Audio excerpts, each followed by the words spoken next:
My initial impression of coal mining in the United States was very broad and essentially limited to what I learned from lecture. For example, I knew that the use of non renewable resources, particularly in the United States, is far higher than in other regions around the world. Also, I knew that per capita, the United States coal usage is among the highest in the world. I also knew that there are many inherent issues when it comes to coal. Coal is a non renewable resource that creates massive quantities of pollutions, namely carbon dioxide.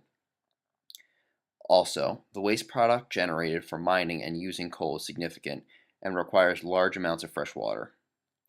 From an economic standpoint, coal has several advantages.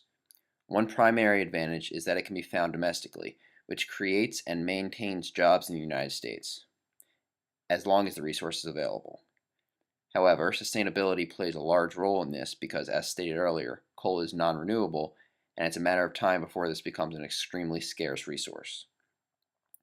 Also, from an economic standpoint, coal is very cheap when compared to alternative forms of energy.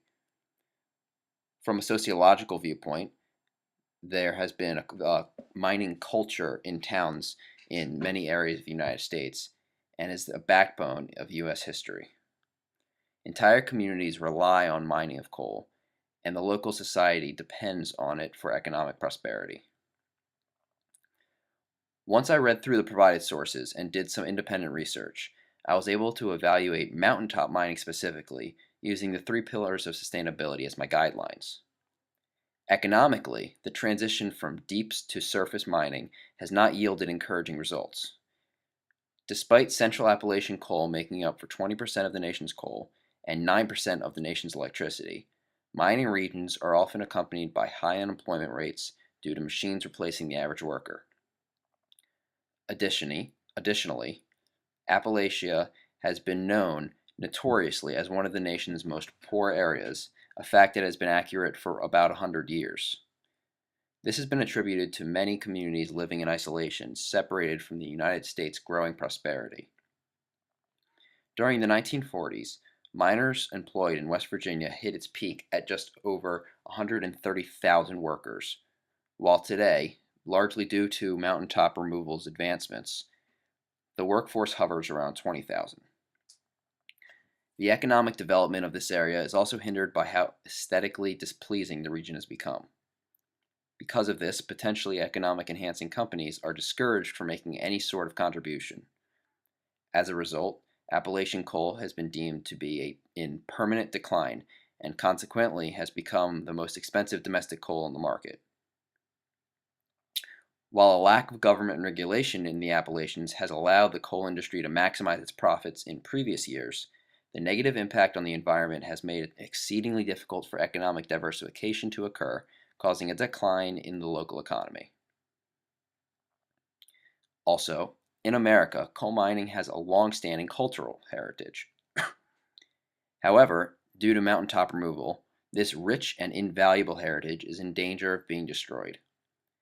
Several of the sociological consequences of mountaintop removal include contaminated drinking water, forceful blasting, increased flooding, and unsafe sludge and slurry impoundments.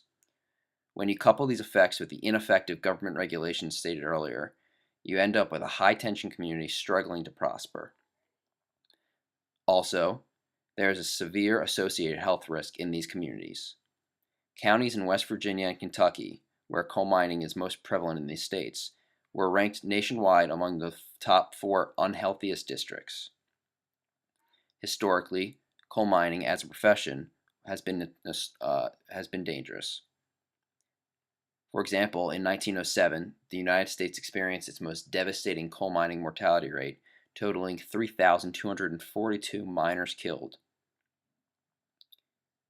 Although sudden death is no longer a primary concern in the mining industry, there are plenty of negative secondhand effects. There is an increased risk of diabetes, heart disease, and cancer among both men and women in those areas, regardless of whether or not the individual was occupationally tied to coal mining.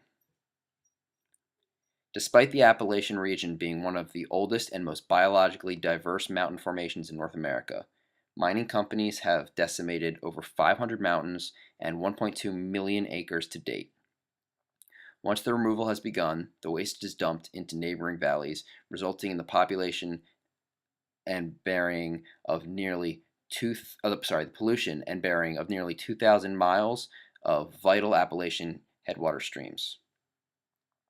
This results in the pollution the pollution has a variety of other effects, including raising the sulfate and selenium concentrations and increasing hardness and conductivity.